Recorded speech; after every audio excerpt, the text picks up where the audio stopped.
Hello, I'm Kristin of Cherry Blossom Spirituality, and this is another chill, down-to-earth discussion about Kundalini, specifically the stages of Kundalini awakening and the different types of Shakti.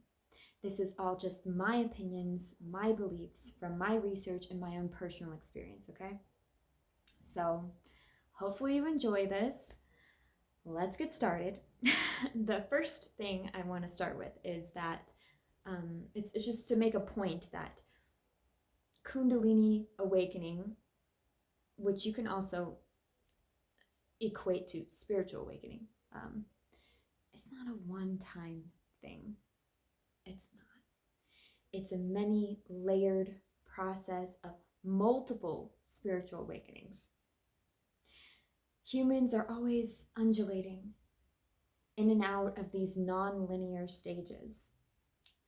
No matter if the initial awakening happened instantly or gradually through trauma, a spiritual transcendent experience, a plant medicine journey, doing Kundalini yoga or meditation consistently, or receiving Kundalini transmissions like I offer, no matter how it began, these stages that I'm going to talk about are sure to be experienced along this journey, along with the different types of Shakti that I'll go into. Please keep in mind, when the Kundalini is flowing and clearing dense energies, it's not moving in a linear fashion. It concentrates on where it is needed most.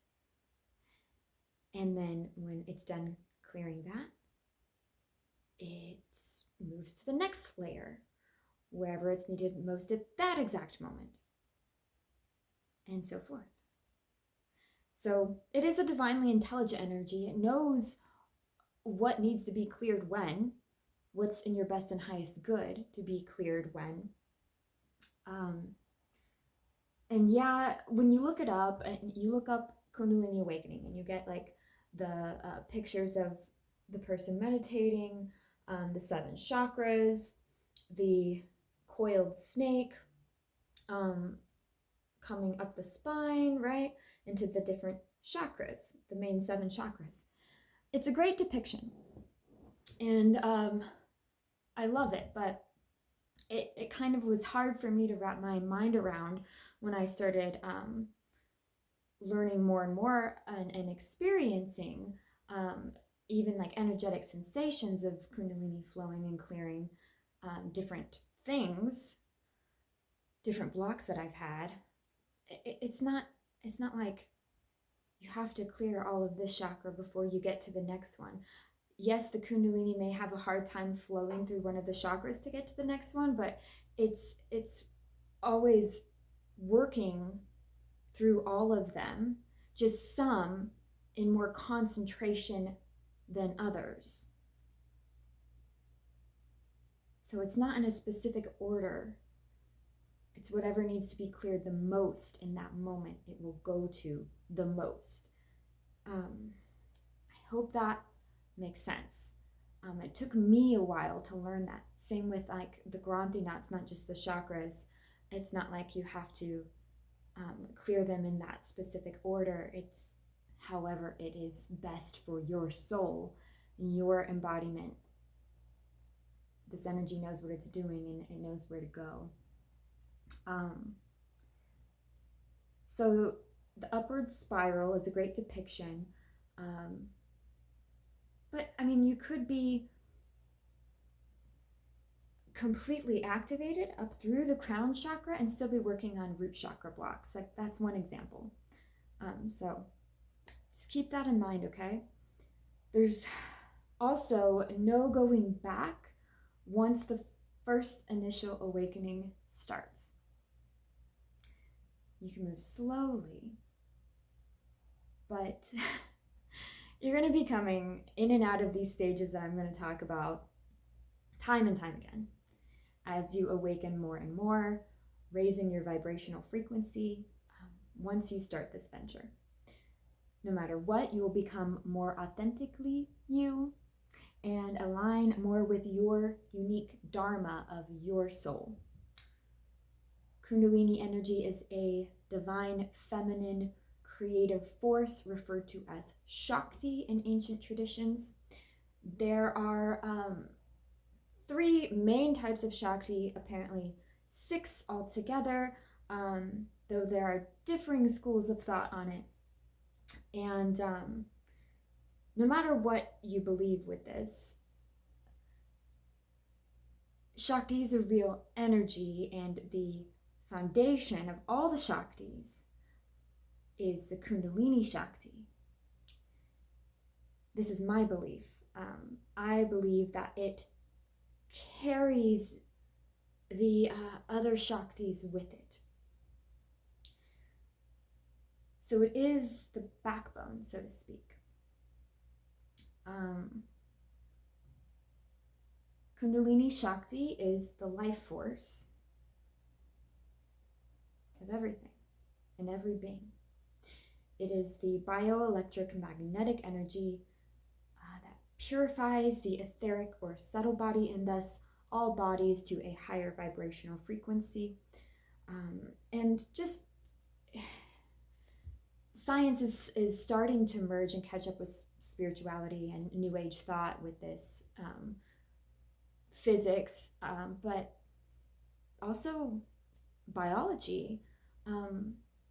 We've measured our thoughts are electric, our hearts are magnetic, and humans do produce light. So it's pretty amazing. You can research more of the science on your own if you want, as I'm not a scientist, but I think it's pretty fascinating that this is evidence of Shakti being recognized in science. And it's shifting one's consciousness as it moves and purifies through the nadis, through the chakras, through the granthi nods of each individual. So it is essential in each stage of the Kundalini awakening that I'm going to go through. I condensed them down to make it as simplified as possible, because you can look up like a lot of videos, books, articles about all these different stages of Kundalini awakening. Some people say there's like 3, 4, 7, 8, 9, 11, 13, so on. And it can get a little confusing. And some of them, I believe, encompass other stages the way that different people teach them, which it's fine. I mean, it's fine if there's different teachings, but I tried to keep mine a little bit more simplified for you all. So Kundalini Shaktis in each of these. These stages are usually in this order, though it is sometimes non-linear, and they can also overlap. You experience different ones at the same time. And this cycle of these 3 stages repeats an infinite amount of times until you reach a certain level of stabilizing this purification. So the first one, I call this resistance. It's when you encounter resistance in your life. This is experiencing intense triggers, suffering, pain, negativity, sometimes referred to as the dark night of the soul. It's hard. The key to move through this stage is to surrender to the divine and believe that whatever it is that you're experiencing is somehow for your best and highest good. And sometimes we need to clear out old energy that's not serving us anymore, even though we thought it was.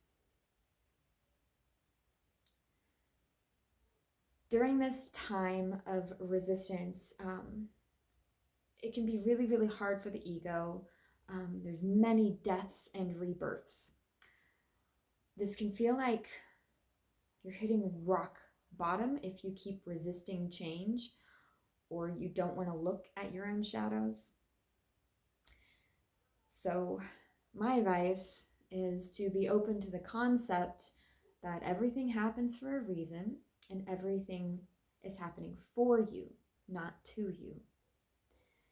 Spiritual faith in a benevolent higher power and self-love helps you to navigate through these rough moments. Another Shakti that is very present in this resistance stage, when basically it's like painful and things are going wrong. That's this stage.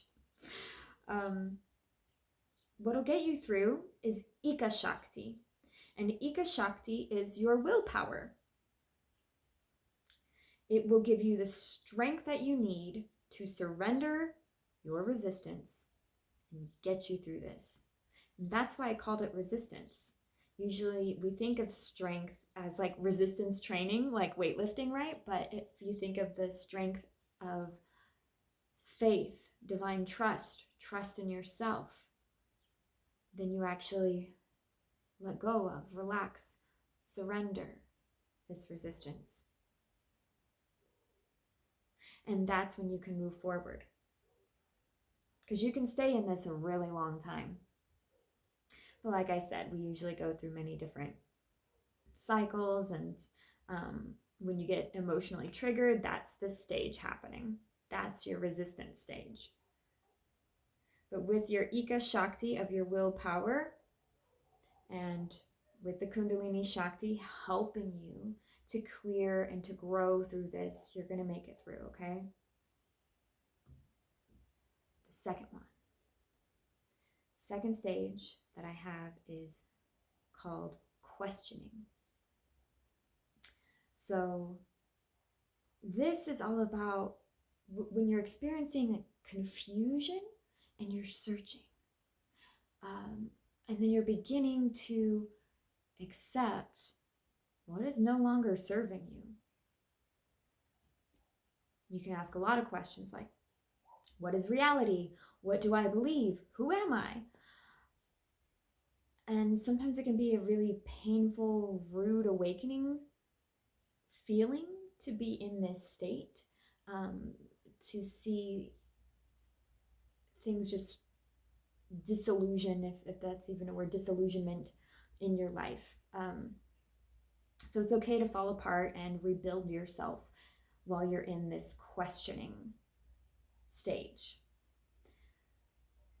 This is where the ego starts to take the back seat and the intuition and higher self takes the driver's seat. So that process starts in the resistance, right? Like to let go and surrender the resistance is a letting go of your ego, which is typically more fear-based,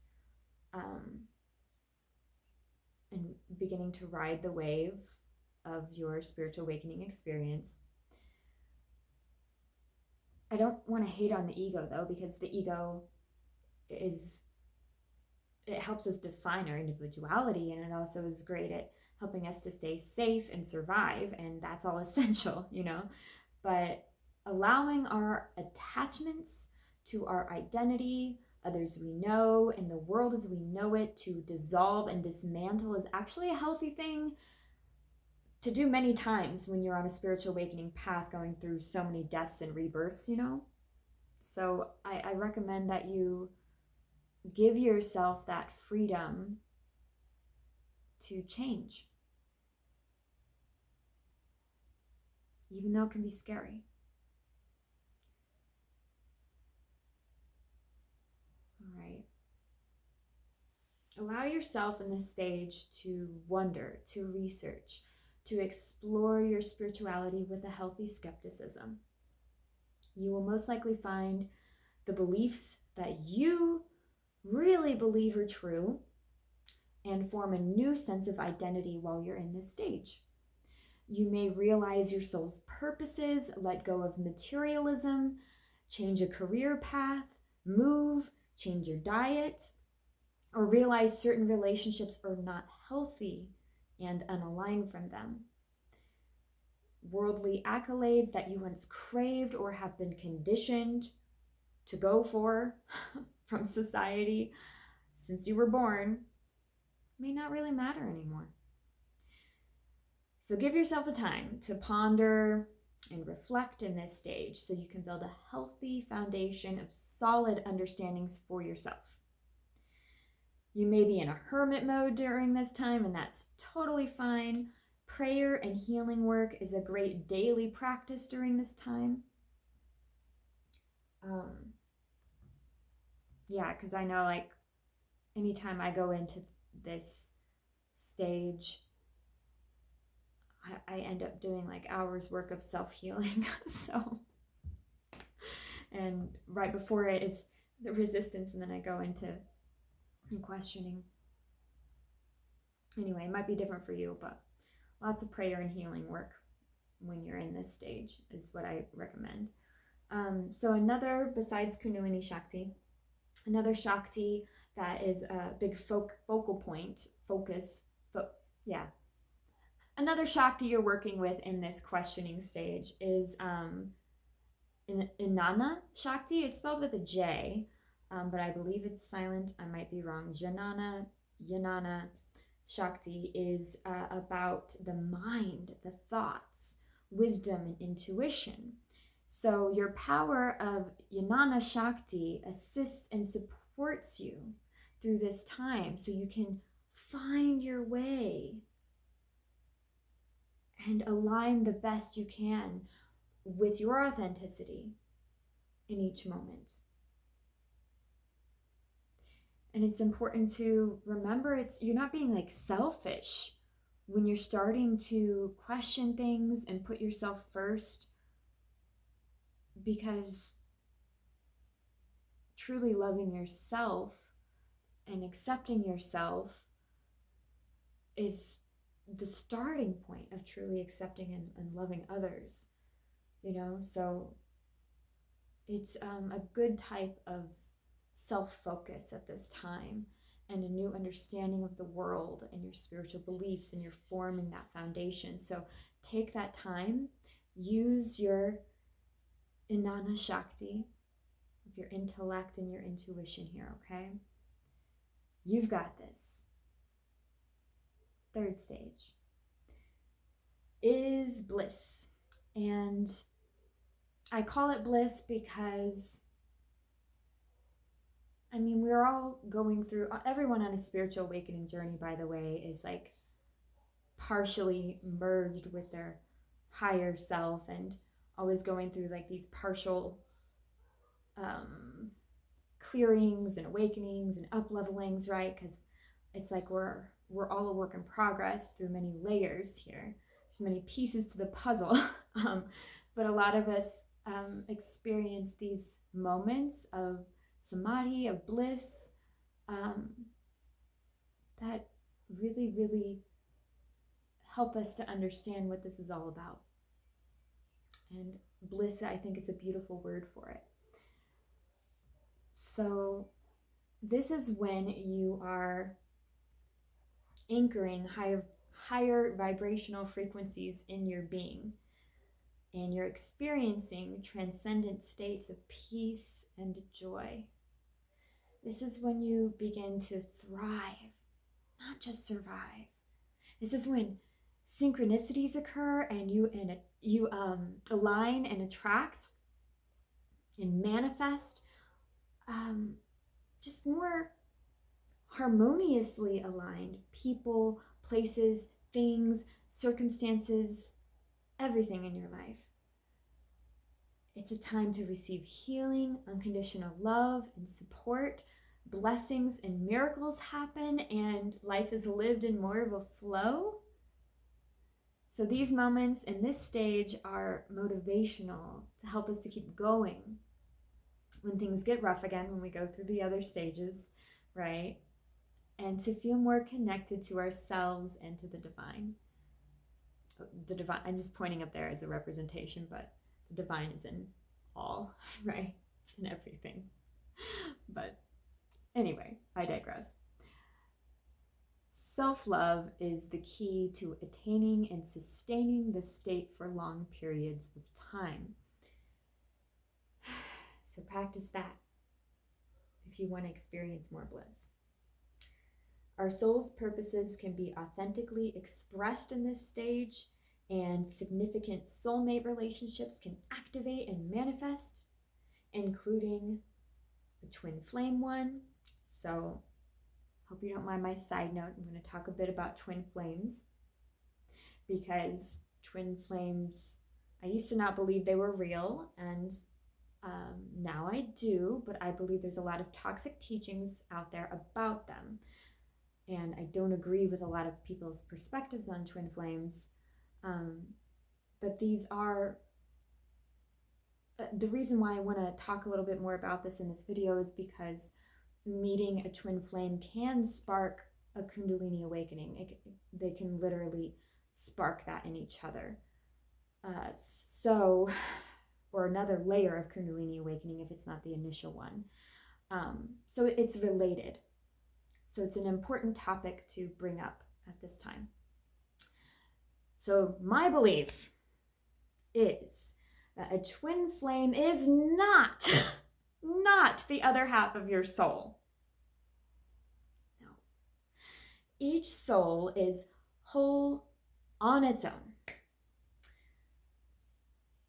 You are your own twin flame. If you're going to believe, oh my God, please don't believe that someone else completes you. You complete yourself is what I'm trying to say. Anyway, but a twin flame soul, in my perspective, is actually the highest vibrational soulmate option that has a history with your soul growing alongside each other through your free will of your souls. That's my belief. So this highest potential soulmate here, highest aligned, highest frequency, best like puzzle piece match for you, you can attract that, and you can become a power couple that anchors in more of this divine union, high frequency love on this planet. This is part of the ascension process. So it is important. And you don't have to have a twin flame. You can be very happy on your own, or with a soulmate, or a new soul connection. It doesn't have to be, it's up to you. But I'm just bringing it up in case you're experiencing it, or if you have questions about it. Yeah, it happens when people are in their awakening stages with Kundalini, that these relationships happen. So anyway, I digress. Karmic relationships are usually disappeared or healed at this bliss stage, and other aligned soulmate relationships come in or deepen and strengthen their bond at this stage. Psychic abilities and energy sensitivity is extremely heightened in the bliss stage. Your cities allow you to experience other dimensions. Your cities are like your spiritual superpowers, right? Otherworldly spiritual experiences become the everyday norm. This is a stage of experiencing life as magic. Life is magic. This is where your higher self is really merging and flowing through you, because you healed and cleared density, preventing it in the previous stages, and you're able to allow more of that high frequency energy of your higher self through. This is a good reward stage, providing you proof that you know you are going through ascension and starting to form the rainbow light body of spiritual teachers of all paths that were telling us to form. So besides the Kundalini Shakti, in this bliss state, this stage of your Kundalini awakening, there's different ones that come through as well. We have Para Shakti, the Shakti of light and heat of the divine, what everything is made up of, pure wisdom and love. Kriya Shakti, the power of manifestation. And Mantra Shakti, the power of sound and speech. Para Shakti will be known as truth, and you will feel the interconnectedness of all that is the truth, that at the highest perspective, we are all one at a soul level.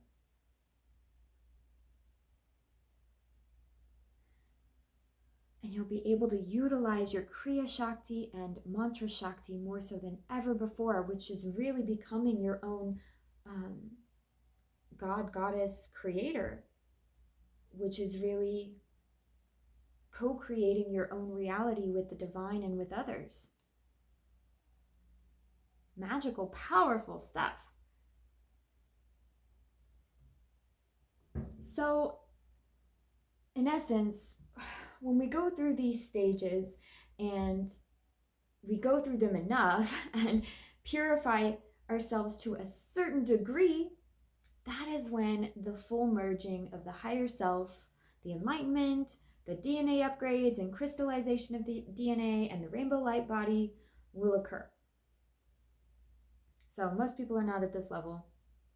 I'm sure not there.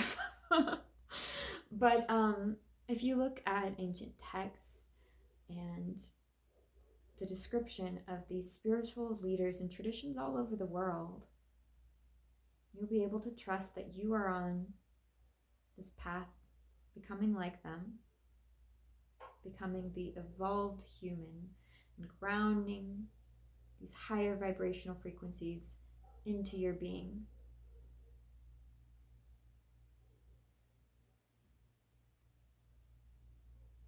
It's really, really fascinating if you want to research this stuff. And we all have this potential. And I think that is what the teachers were all trying to say. It's not an easy journey. I mean, going through these intense stages time and time again, this is not easy.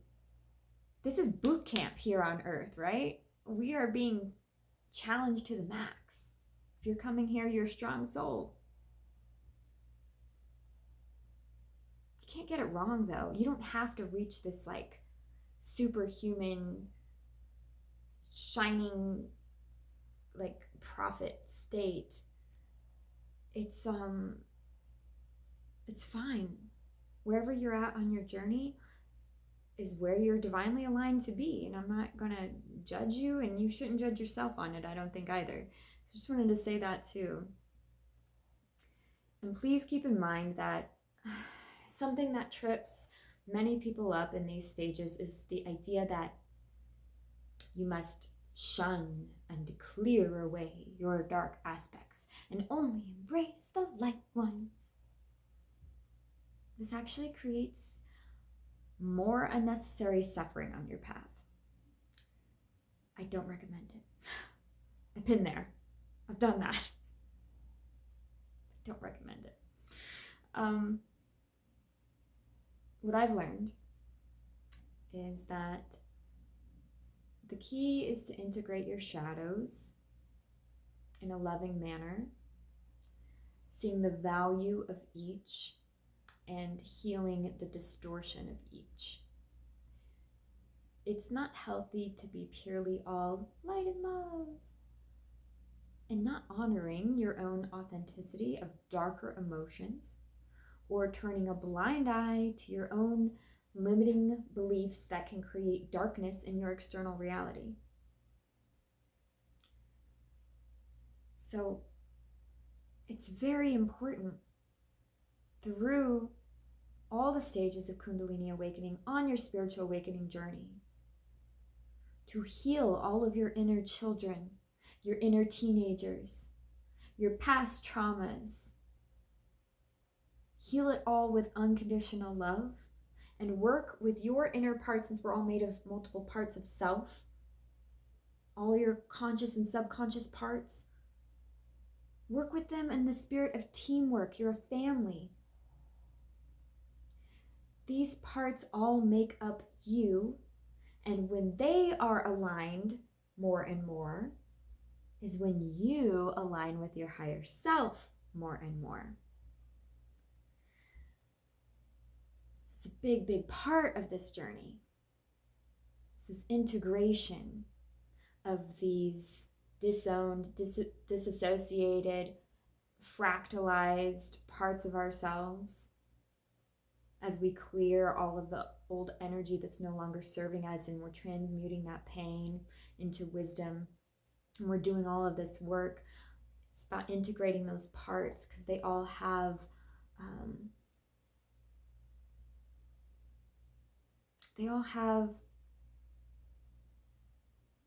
a gift, and they've just been distorted through whatever their traumatic experiences have been. So it's about healing that distortion and being able to work with them, that they are able to contribute their gift. If you see all of you and your parts at like a table and you can all work together towards a common goal, that's what this is about, is the integration, the working together, aligning all of your parts in authenticity so that your higher self can also align with you and flow through you.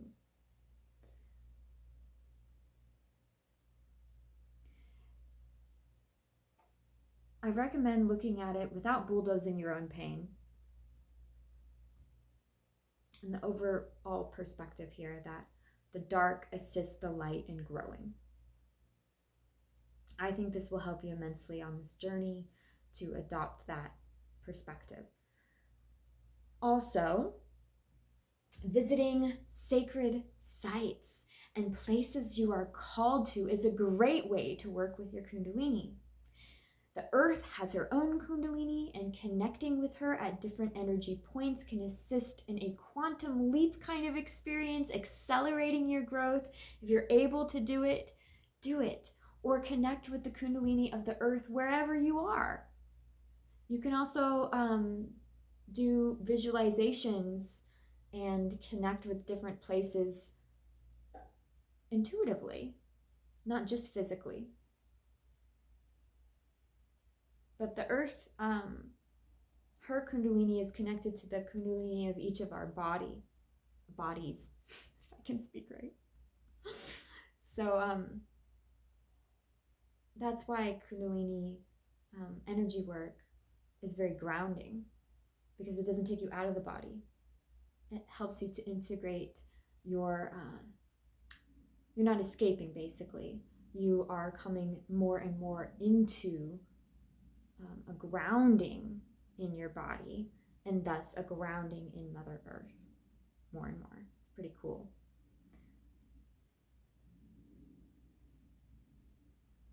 All in all, you can work with your own Kundalini in so many different ways, and the Kundalini transmissions I offer are only for those who would like a feminine practice of surrendering and receiving while going through these Kundalini awakening stages. It's not the only way, and whatever you choose is fine. It's best aligned for you on your spiritual awakening journey, and to help, like your Kundalini, your Kundalini is intelligent, so it's going to let you know. You're going to feel a calling to whatever is best for you, best aligned for you, to help you in the best way possible for you. Doesn't mean one way is better than another or anything like that. It's just at this specific time, this one is the best aligned for you. That's what it is. So if you're interested in the Kundalini transmissions I offer, you can check them out. But yeah, choose whichever path, whichever teacher is best aligned for you. Kundalini is an important focus, I believe, because every spiritual teaching and healing practice is ultimately focused on the awakening, unblocking, and flowing of this energy. Knowing what is happening to you through these stages, I hope, brings you some relief to embrace and enjoy the process more. So I hope this video does bring you that. Thank you so much for watching. I'm wishing you all the best for your spiritual awakening journey, on your spiritual awakening journey, moving forward. Yeah. Looking at it as these three, so it's a simple way to realize what you're in. Oh, I'm in resistance. Oh, I'm in questioning. Oh, I'm in bliss. And you just go through it time and time again. And I think understanding it takes away the fear. So, without rambling anymore, I hope this helped. These are just my opinions, but thanks so much for listening. And I'll talk to you all later.